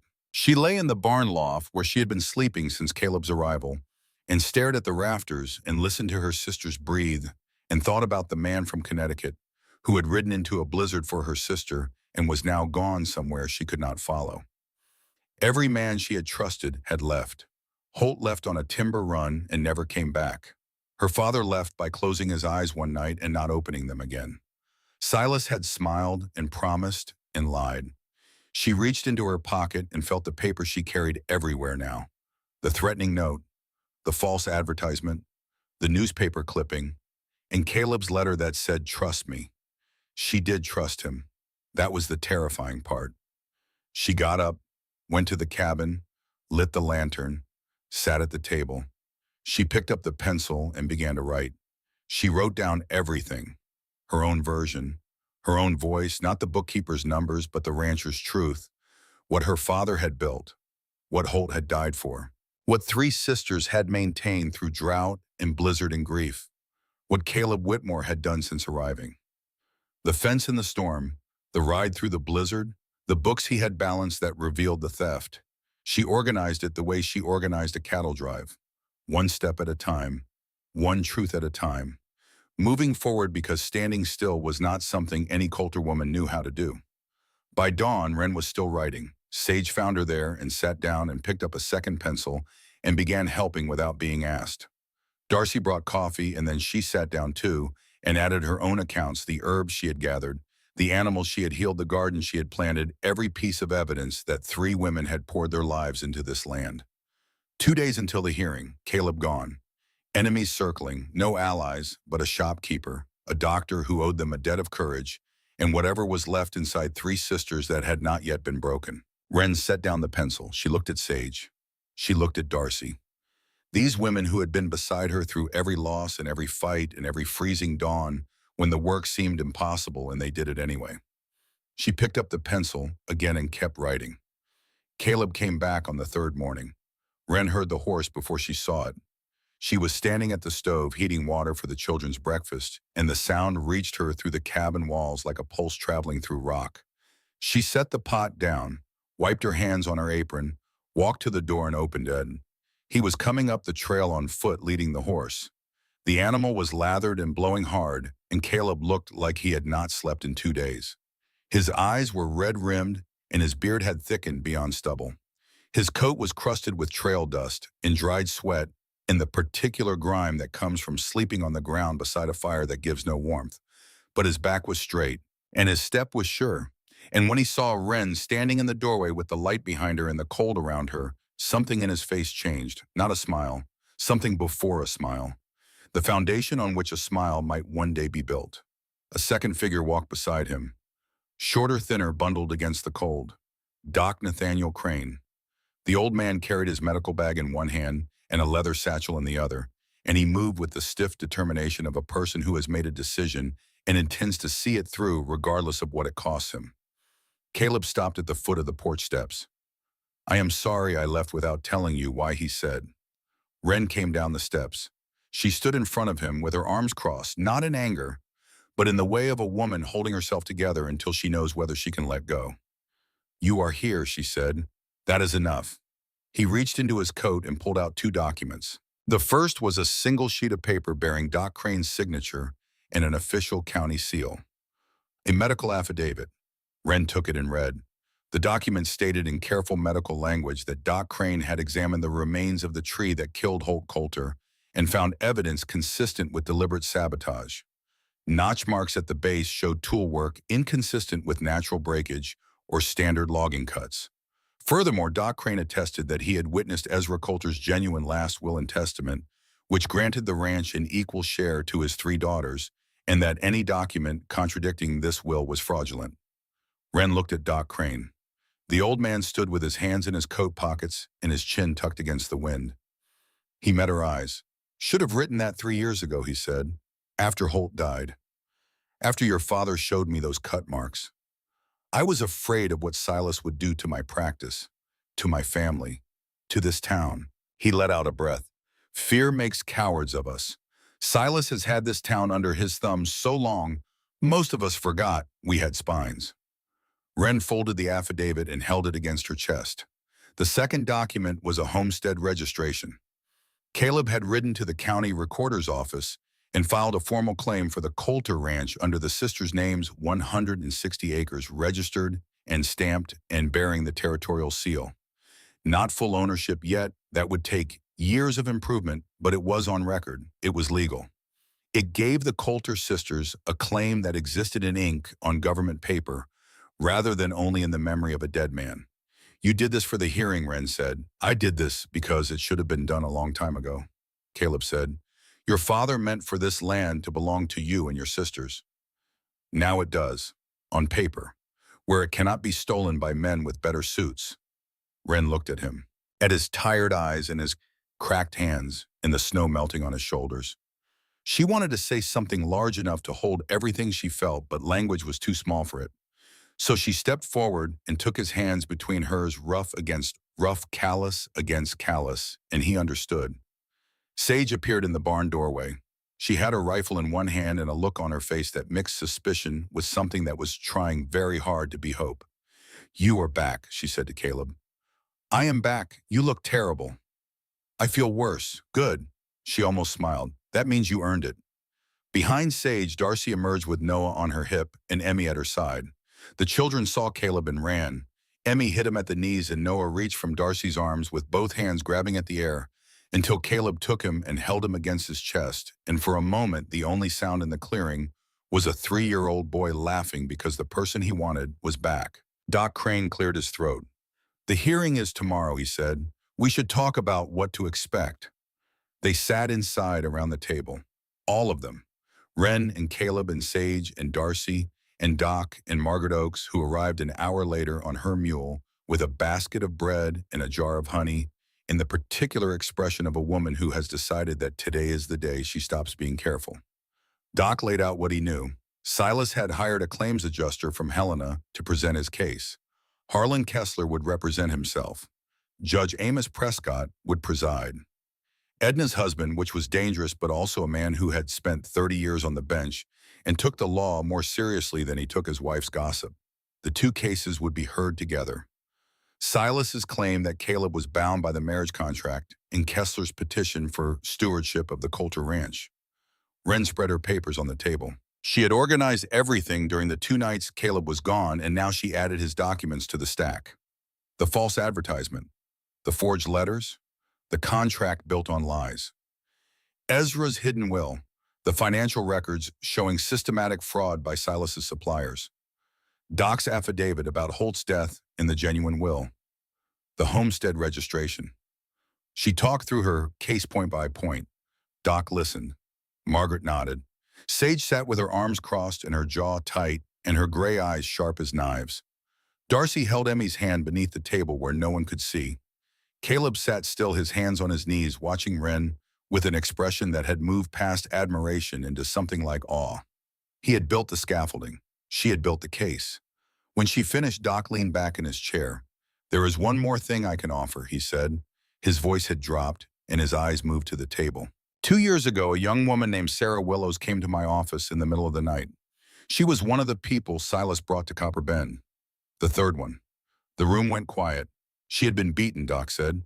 Her face was swollen and her arm was sprained, and she was terrified. She said Silas would kill her if she tried to leave. I gave her what money I had and put her on a freight wagon heading east before dawn. I never told anyone because I was afraid. Margaret reached across the table and gripped the old man's hand. I will say all of this in court, Doc said. Under oath. Whatever comes of it. Wren looked at him. Thank you, she said. Doc nodded once and looked out the window.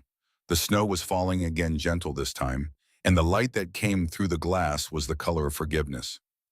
That night, after everyone had prayed and after the children were asleep and Sage and Darcy had returned to the barn, Wren sat on the porch with Caleb. The sky was clear in the west and clouded in the east, and the stars showed through the gap like lanterns in a distant window. Are you ready, he asked. No, she said. But I am going anyway. He almost smiled. That is the only kind of ready that matters. She leaned into him. His arm came around her shoulders. They sat together in the cold and did not speak about what tomorrow might bring, because speaking about it would have given shape to fears they could not afford to carry into that courtroom.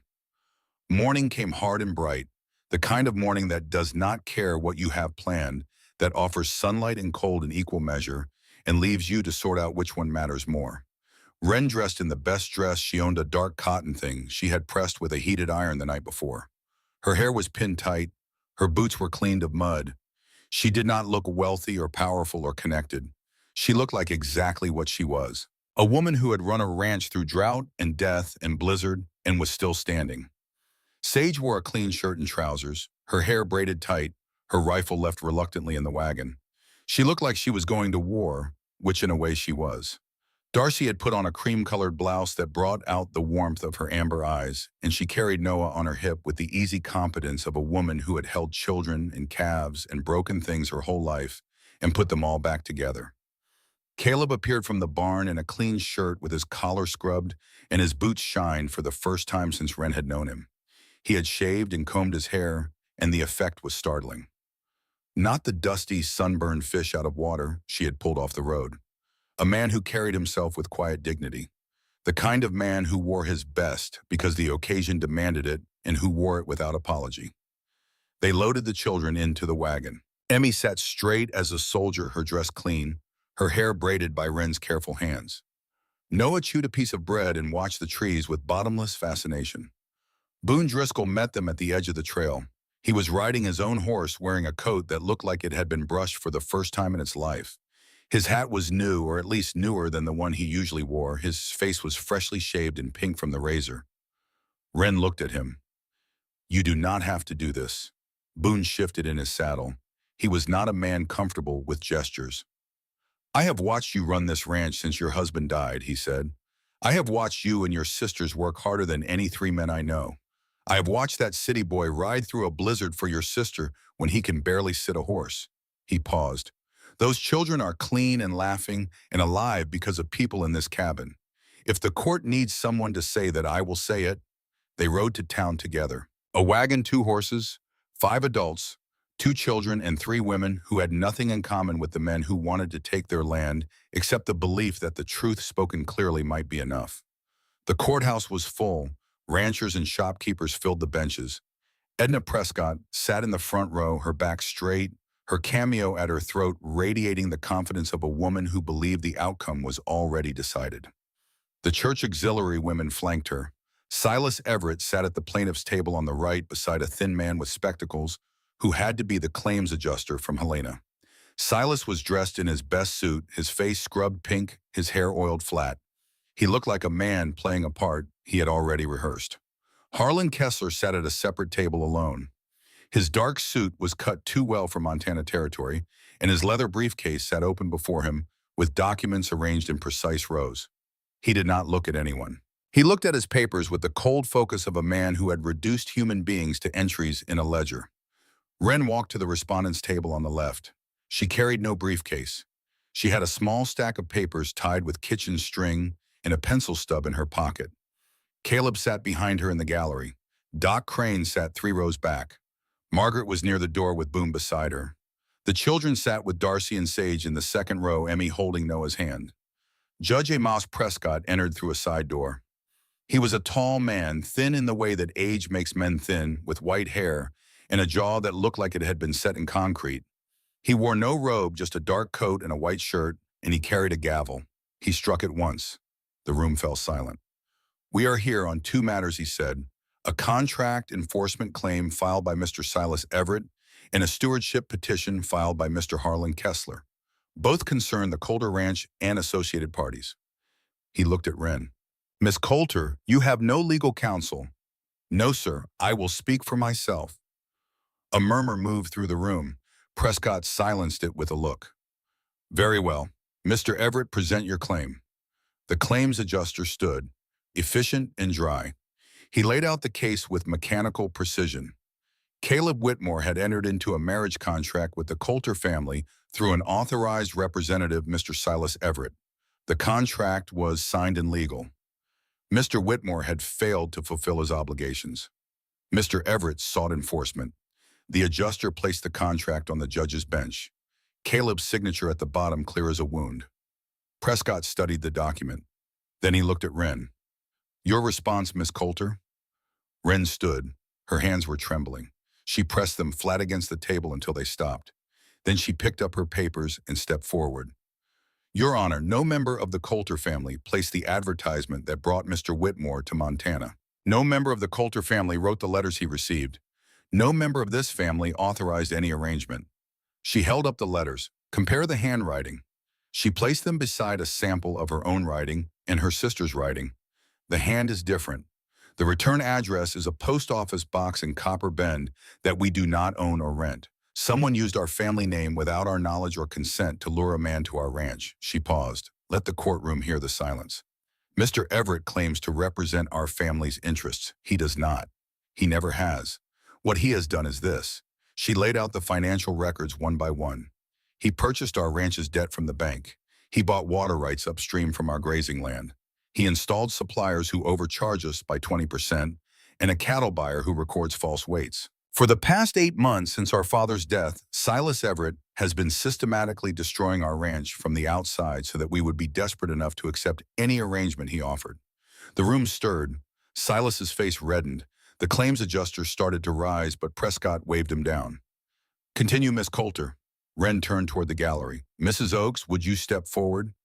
Margaret stood. She walked to the front of the courtroom with the steady gait of a woman who has carried heavy things her whole life and does not intend to put them down now. Mrs. Oakes, how many people has Mr. Everett brought to Copper Bend through mail order arrangements? Margaret did not hesitate. 4 that I know of. 3 women and Mr. Whitmore. And what happened to the first 3? The first 2 women ran, left in the middle of the night. Margaret paused.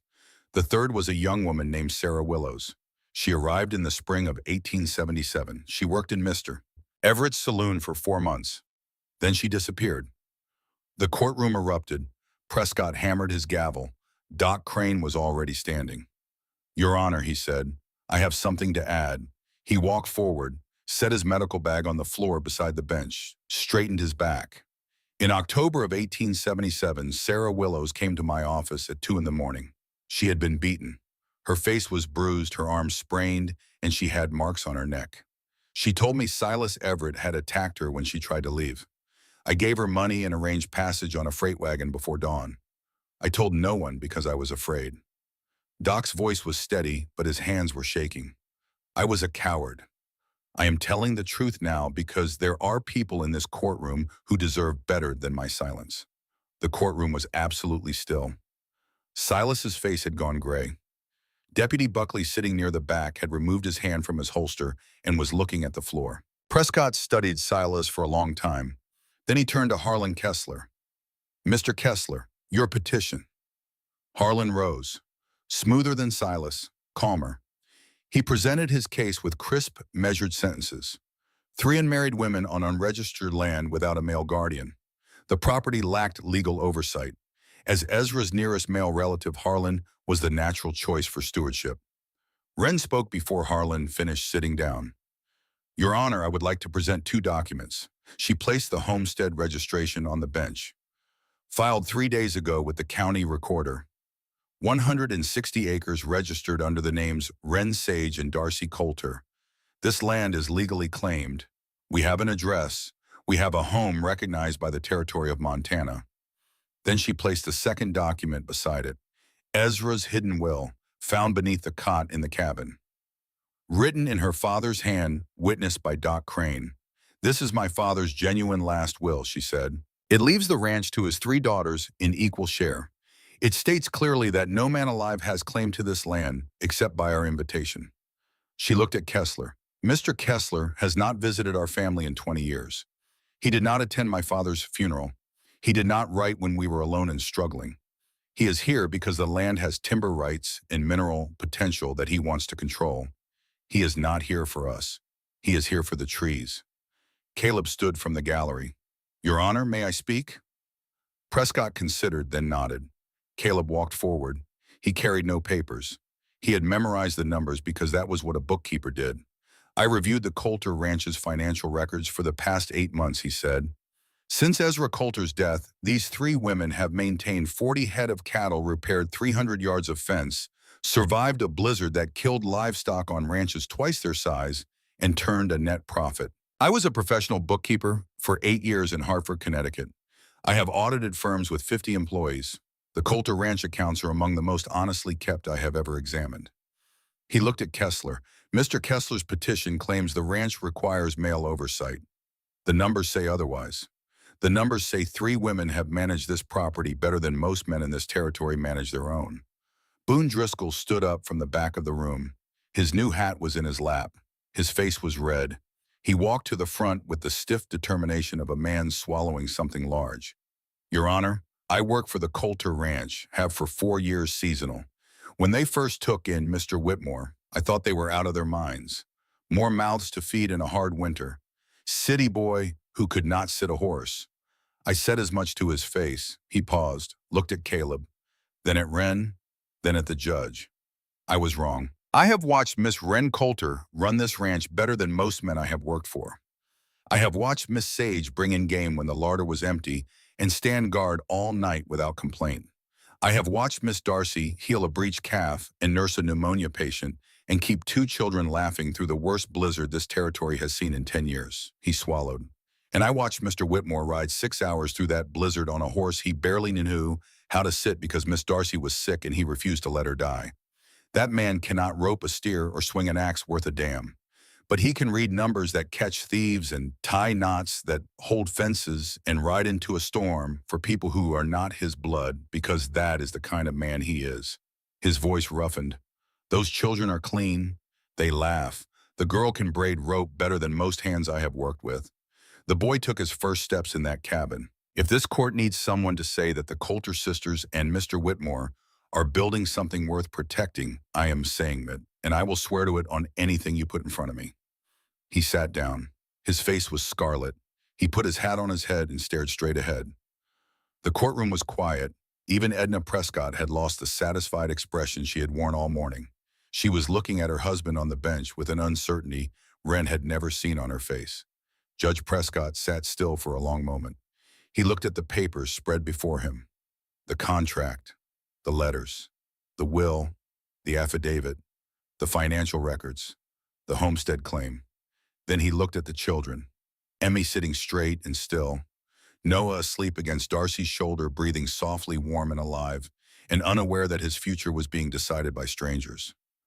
Prescott picked up the gavel.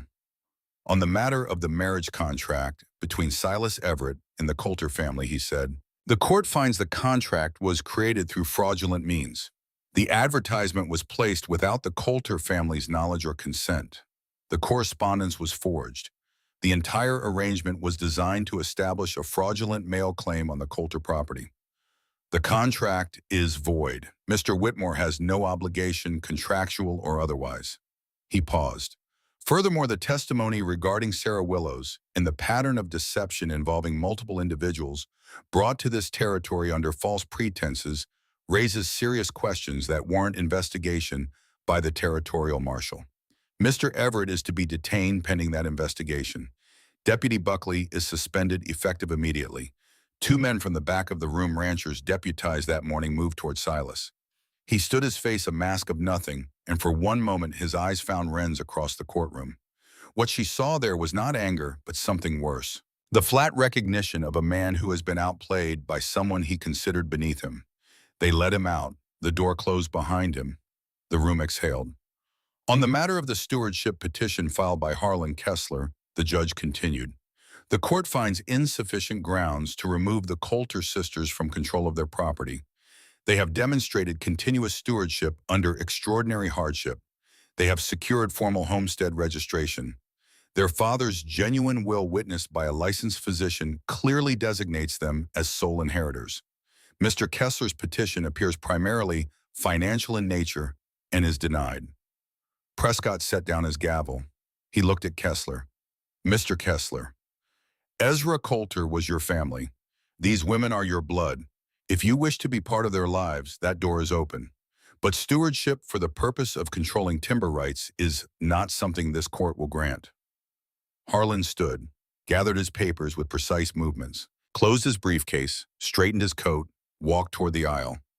As he passed Wren, she spoke. Quiet, not angry, not triumphant, just clear. You can write to us, she said, whenever you want, if you mean it. Harlan stopped. Something moved behind the professional mask, something that might have been shame or might have been the ghost of a family connection he had spent years refusing to feel. He did not speak. He walked out of the courtroom into the cold Montana morning. The room emptied slowly. People filed past Wren with nods and murmurs. Some of the women who had whispered about her in the street now looked at her with something different. Not all of them. Edna Prescott swept past without a glance, her back rigid. But others lingered, touched her arm, said small things that meant more than they sounded. Margaret reached her first, wrapped her arms around Wren without a word. Sage stood nearby. Her arms crossed, her gray eyes bright, her jaw working against emotion she would not show in public. Darcy was crying openly, Noah still asleep against her shoulder, oblivious to all of it. Boone stood at a distance, hat in hand, looking at the floor. Wren walked over to him. "Thank you," she said. He looked up. His eyes were bright. He shrugged to one shoulder. "Just told the truth. That is all." Doc Crane was the last to leave. He stood by the door, his medical bag in hand, looking older than he had that morning, but lighter, as if the weight he had carried for years had finally been set down. Wren took his hand. "You were brave," she said. He shook his head. "You were brave. I was just late." He squeezed her hand. "Take care of that family, Miss Calder. You earned it." The ride home was quiet. The children sat in the back of the wagon, Emmy leaning against the sideboards with Noah curled in her lap. Darcy and Sage rode behind on horseback close together, their horses moving in step the way horses do when their riders share something deeper than a trail. Caleb drove. He had not spoken since they left the courthouse. His hands on the reins were steady. His face was calm. But there was something gathering behind his eyes, something that had been waiting for the right moment. Halfway home, where the road passed through a stand of cottonwoods and the snow had begun to melt into patches of brown earth and new green, he pulled the wagon to a stop. Wren looked at him. "Why are we stopping?" He set the brake, wrapped the reins, climbed down from the seat, walked around to her side of the wagon and stood there looking up at her with the trees behind him and the sky wide and pale and the first real warmth of spring touching the air. "In the courthouse," he said, "I talked about numbers and legal standing and homestead claims. All of that was true, but it was not the reason." Wren did not move. She watched him from the wagon seat and felt something shift inside her chest, a thing slow and deep and tectonic. "I want to be with you," he said, "not because of law, not because you need a man on the land for the court to take you seriously, not because I owe you or you owe me, because this life, this cabin, your sisters, your voice in the morning, and the way you laugh when you think no one is listening, it is everything I told myself I would never have again. And I was wrong to tell myself that." He looked at his hands, blistered and torn and scarred in places that had been smooth 2 months ago. Then back at her. "I do not have a ring. I do not have much of anything. But I have these hands in whatever time God gives me, and I want to spend it beside you. Not behind you, not in front of you.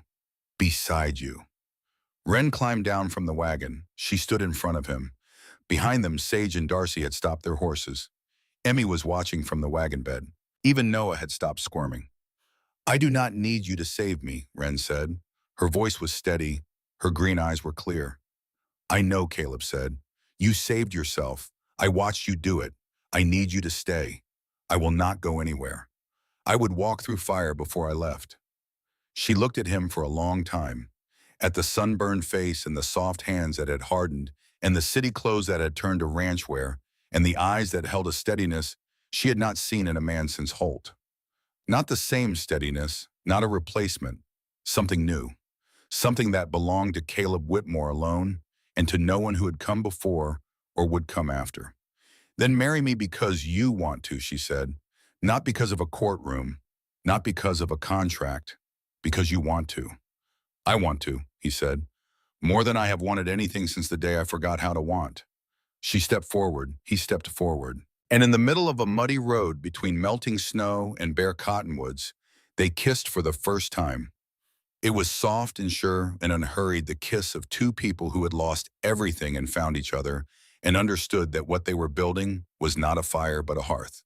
The kind of warmth that does not blaze and fade but holds steady through the long nights and the hard years and the ordinary, beautiful days that make up a life.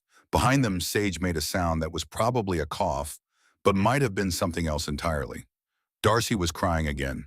Emmy smiled, a real smile, the kind she had not worn since before her mother died. And Noah said something that sounded like more, though what more meant in the mind of a 3-year-old watching two people find each other on a muddy road in Montana no one could say. They held the wedding under the cottonwood tree behind the cabin on a morning in late March, when the first buds were breaking on the branches and the air smelled of wet earth and pine. There was no preacher, no church, no congregation, just the people who mattered standing in a clearing with the mountains behind them and the sky above them and the dirt beneath their feet. Sage stood to one side as witness, her arms crossed, her gray eyes bright with an emotion she would deny under oath. Darcy stood on the other side, holding Noah, tears already running, making no attempt to stop them. Boone stood at the edge of the clearing, hat in hand, freshly shaved, looking deeply uncomfortable and deeply moved in equal measure. Margaret stood beside Doc Crane, who held his medical bag like a lifeline, because even now he could not quite put it down. Emmy stood between Caleb and Wren, holding both their hands, connecting them. Caleb spoke first. His voice was rough and honest and unafraid. "I give you all I have," he said. "These hands, my name, my word. I came here with nothing but 2 children and a trunk full of broken things. You gave me a place to stand. I will never leave it. I can carry them when they are tired, and I can count the numbers when they do not add up, and I can stand beside you in any storm that comes, and I will." Wren spoke. Her voice was clear as creek water. "I have known loss," she said. "I have known the kind of silence that fills your bones and makes you wonder if you will ever hear anything again. But with you, I hear life. I hear my children laughing. I hear your boots on the porch when you come home. I hear the scratch of your pencil at the table when you think I am sleeping." She paused. "I am not afraid of the road ahead. I will walk it with you. And if I have to, I will carry you." Emmy stepped forward. In her hand she held something small, a flower, purple, barely larger than a thumbnail, dried and pressed flat between 2 squares of paper. She had found it by the creek the week before the first wild flower of spring, and she had pressed it in the pages of the Bible on the shelf above the stove. She laid it between their joined hands. Caleb looked at the flower, then at Emmy. "Why the Bible?" he asked. "So we remember the first sign of spring," the girl said. Wren's heart was so full she could not speak. Together she and Caleb knelt and placed the flower in a small hole they had dug at the base of the cottonwood tree. They covered it with dirt and pressed the earth flat with their palms, a flower buried where a family began. They stood. Caleb kissed her forehead. She kissed his jaw. And Noah, watching from Darcy's arms, asked the question that all children ask when the world changes shape around them. "Does this mean we are staying?" Caleb took the boy from Darcy and held him against his chest. He looked at Noah with eyes that were no longer tired, no longer haunted, no longer searching. "It means we are building," he said. 5 years passed, the cabin grew, new walls went up, then new rooms, then a proper porch with posts that did not sag, and a railing Caleb built from cedar that smelled sweet in the rain. He was not good at building, not the way Wren and Sage were, but he learned. He learned the way he had learned everything since arriving in Montana. Slowly, badly at first, and then with the stubborn competence of a man who refused to be defeated by a piece of wood. The barn doubled in size. The fence line extended across the north ridge and down to the creek. The herd grew to 40 head, then 60.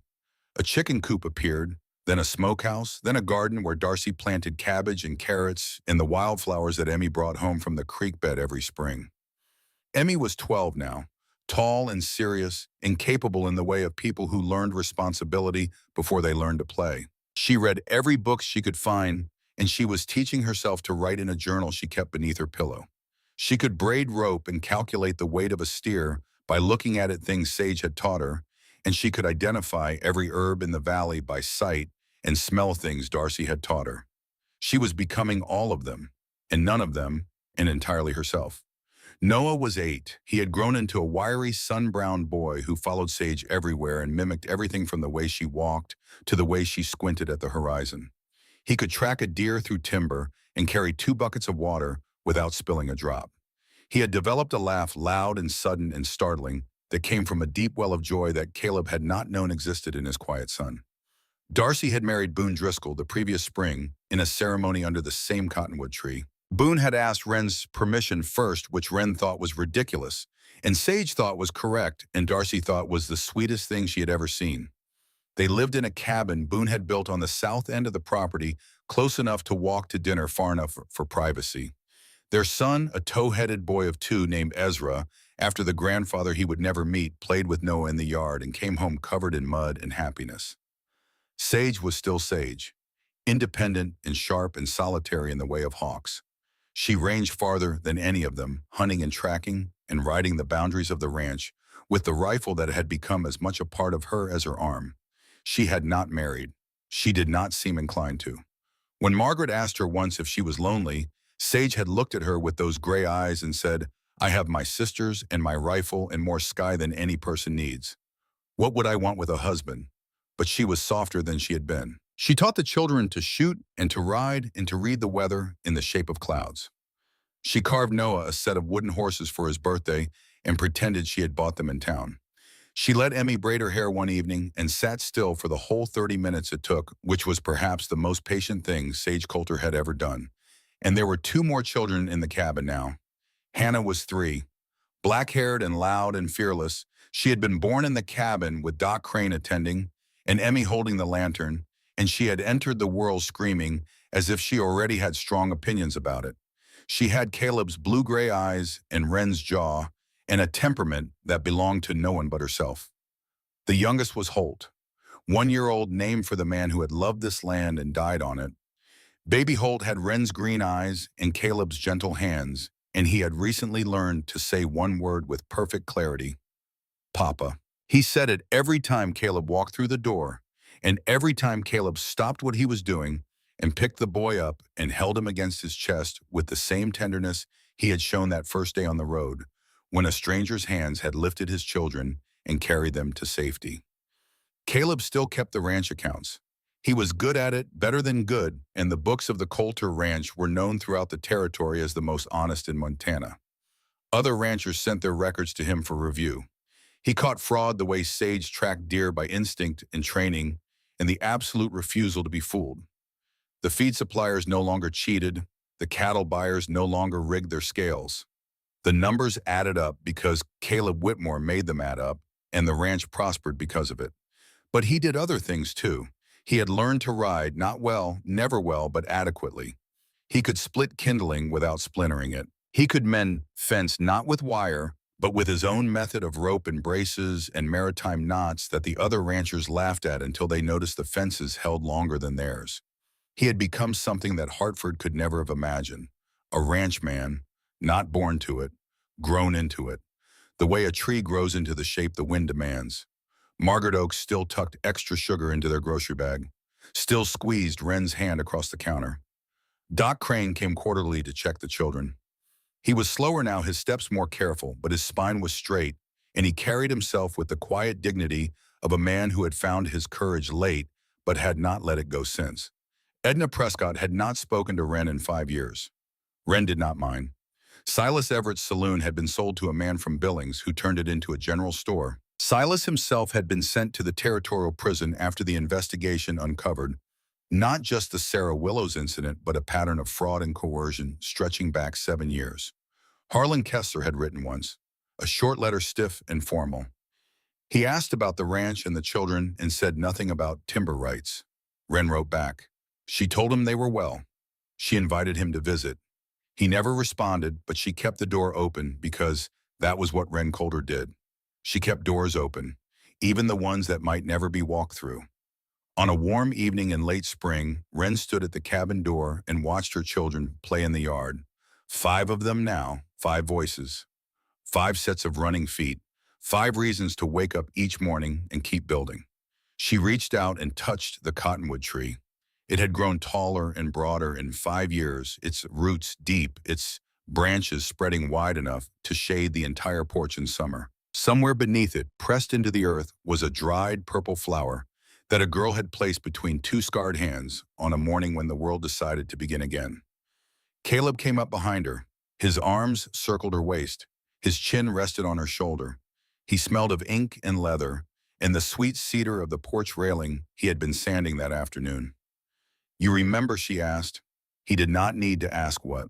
"The day you said you could carry them all." He looked out at the yard, at the 5 children tumbling and shouting, at the garden coming up green, at the fence line stretching clean and straight across the ridge, at Sage riding in from the timber with a deer across her saddle, At Darcy's cabin, with smoke curling from its chimney. At the life they had built from nothing, from a broken wagon and a dusty road and a single act of kindness offered without condition. There are more of them now, he said. She laughed. A full laugh, open and warm and unafraid. The laugh of a woman who had walked through fire and come out the other side with her hands full and her heart intact. But you can still carry them. Caleb looked at her. His face had more lines now. His hair had streaks of gray. His hands were rougher than they had been when he stepped off that train in Montana, calloused and scarred, and strong in ways that a bookkeeper from Connecticut could never have imagined. But his eyes were warm. The tiredness that had lived behind them for so long was gone, replaced by something that looked like peace. Always, he said. The wind moved through the valley. It stirred the grass and rustled the cottonwood leaves and carried with it the smell of earth and wildflowers and the smoke from a chimney that stood straight and true. The sky was wide and the mountains were blue, and the road that Caleb Whitmore had walked so long ago stretched empty in the distance, carrying no one, leading nowhere he needed to go. He was already home. Above the clearing, the sky was clean. No clouds, no storms gathering on the horizon, and not a single buzzard in sight.